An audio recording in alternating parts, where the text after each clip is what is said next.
आइए।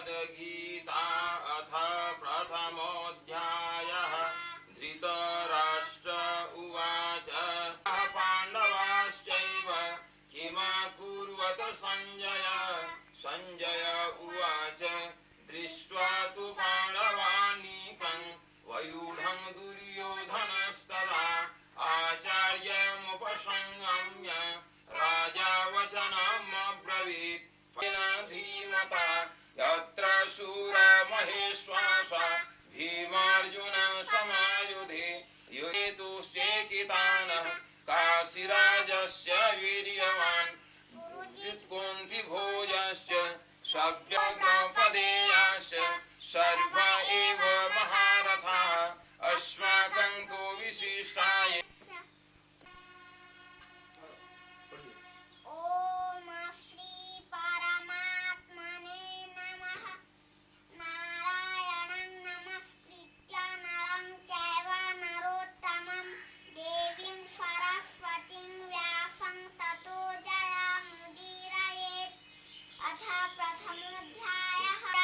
दृष्ट्वा तु पाण्डवानीकं व्यूढं दुर्योधनस्तदा आचार्यमुपसंगम्य राजा वचनमब्रवीत् द्रुपदपुत्रेण तव शिष्येण धीमता अत्र शूरा काशीराजश्च वीर्यवान् पुरोजित् कुन्तीभोजश्च शैव्यश्च नरपुङ्गवः युधामन्युः सौभद्रो द्रौपदेयाश्च सर्व एव महारथाः अस्माकं तु सर्वे युद्धविशारदाः अपर्याप्तं तदस्माकं बलं भीष्माभिरक्षितं पर्याप्तं त्विदमेतेषां बलं भीमाभिरक्षितम् अयनेषु च सर्वेषु यथाभावम्।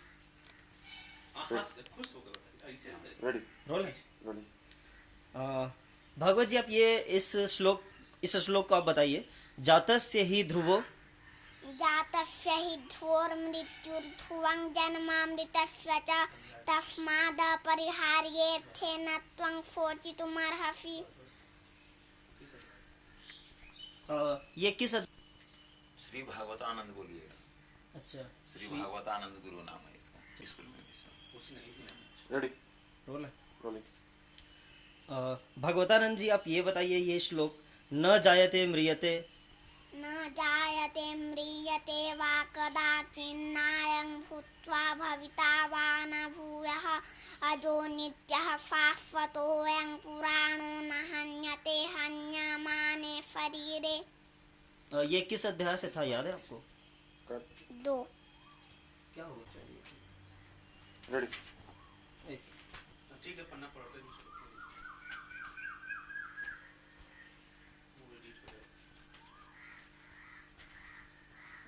भगवतानंद जी आप ये जन्म कर्म च में दिव्यमेवं जन्म कर्म च मे दिव्यमेवं यो वेत्ति तत्त्वतः त्यक्त्वा देहं पुनर्जन्म नाति मामेति सोऽर्जुन। ये कौन से अध्याय से था? ये श्लोक 4था अध्याय से है।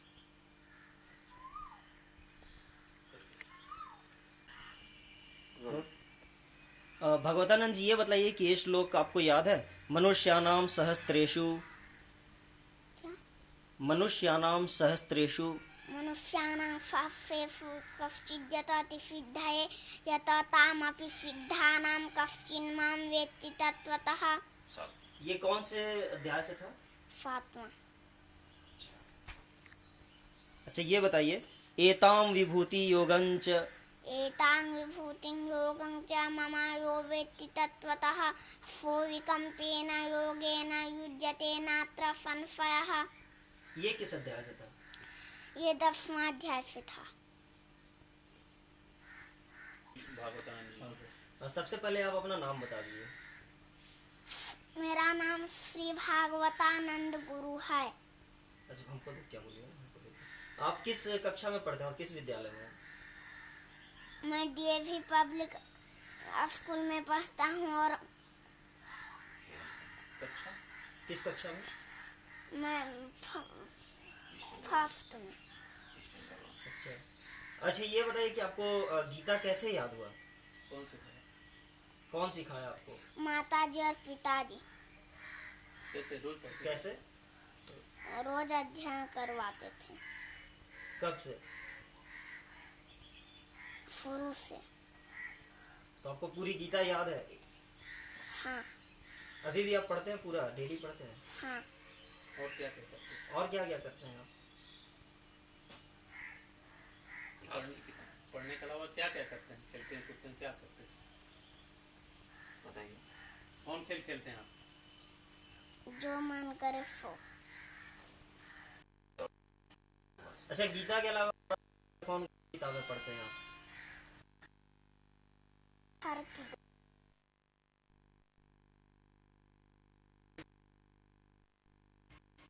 मैं स्कूल की किताबें और घर की किताबें दोनों किताबें पढ़ता हूँ।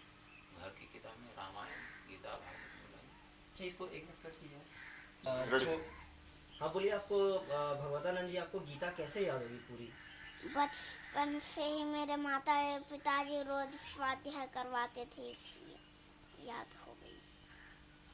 और आपको अभी अभी भी प्रतिदिन पढ़ते हैं आप गीता? हाँ। कितने समय पढ़ते हैं? एक समय। सुबह शाम कितना देर पढ़ते हैं? 1-2 घंटा रोज?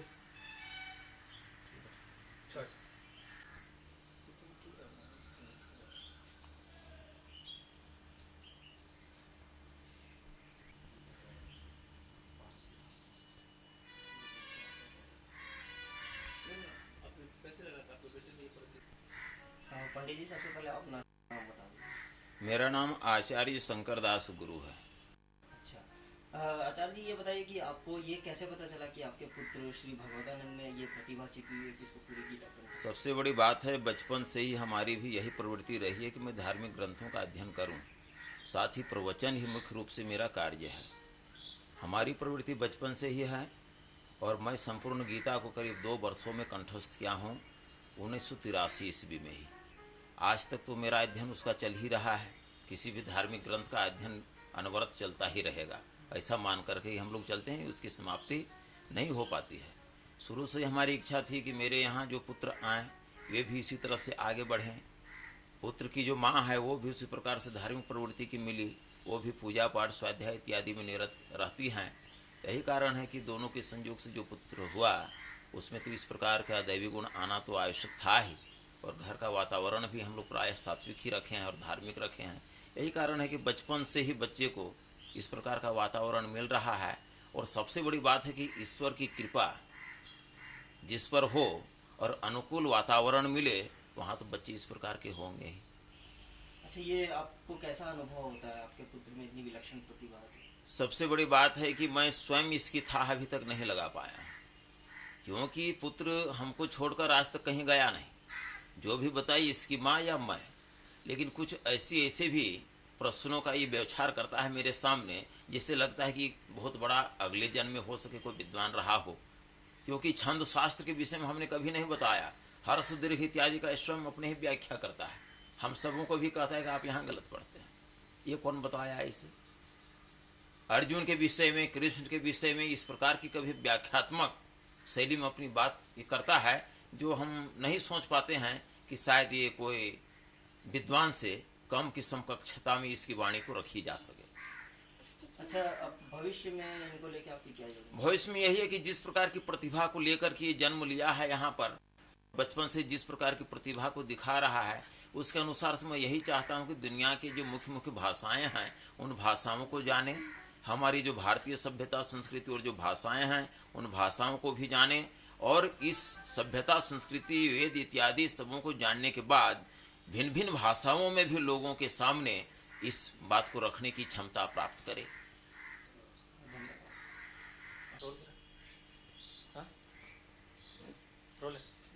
आप अपना शुभ नाम बता दीजिए। मेरा नाम ज्ञानमती देवी है। अच्छा माता जी, आपको अपने पुत्र में जो इतनी विलक्षण प्रतिभा है, तो आपको इसका पता कब चला? इसका पता मुझे बचपन में ही चला। जब यह स्तनपान कर रहा था तब मैं गीता का अध्ययन करती थी। काम करते करती थी, मुझे याद था। मैं शादी होने के पश्चात मैं 8 दिन के बाद मैं गीता अध्ययन करने लगी, जिसको मैं 5 महीना में संपूर्ण कंठस्थ कर चुकी थी। तो मैं घर गृहस्थी में रहकर बैठ कर के यो नहीं कर पाती थी, इसलिए काम करते कर लेती थी। जब समय निकाल कर बच्चे का जब स्तनपान कराती थी तब मैं गीता का अध्ययन करती थी। तब मेरा बच्चा स्तनपान छोड़कर मेरे श्लोकों को सुनकर मुस्कुराता था, तो मैं बहुत ही प्रसन्न होती थी और अपनी माता की बात याद आ जाती थी। मेरी माता सुख सागर पढ़ा करती थी और हम लोगों को समझाया करती थी अभिमन्यु के विषय में, जो सुभद्रा गर्भवती थी और अर्जुन उनको गर्भावस्था में चक्रव्यूह भेदन बतलाए थे। यह बात मुझे अपने मन में बैठ चुका था और मैं इसको किसी से बताई नहीं। अपने परीक्षा लेने के वास्ते इस तरह से की। जब यह गर्भावस्था में था तो मैं गीता श्रीमद् भागवत महापुराण का अध्ययन किया करती थी। तो वही उसी से ही हाँ। वो गुण आए। धन्यवाद। श्री भगवतानंद गुरु जैसे विलक्षण प्रतिभा वाले पुत्र पाकर इनके माता पिता गौरवान्वित तो हैं ही, और उम्मीद है कि श्री भगवतानंद गुरु जैसे विलक्षण प्रतिभा वाले पुत्र पाकर इनके माता पिता गौरवान्वित तो हैं ही, और उम्मीद है कि भगवतानंद से आने वाली पीढ़ी को भी एक प्रेरणा मिलेगी। नीलय सिंह, सहारा समय, रांची। समाज के बदलते श्री भगवतानंद गुरु जैसे विलक्षण प्रतिभा वाले पुत्र पाकर इनके माता पिता तो गौरवान्वित हैं ही, और हमें भी उम्मीद है कि बदलते हुए सामाजिक परिवेश में भगवतानंद एक प्रेरणा स्रोत बनेंगे। नीलय सिंह, सहारा समय, रांची।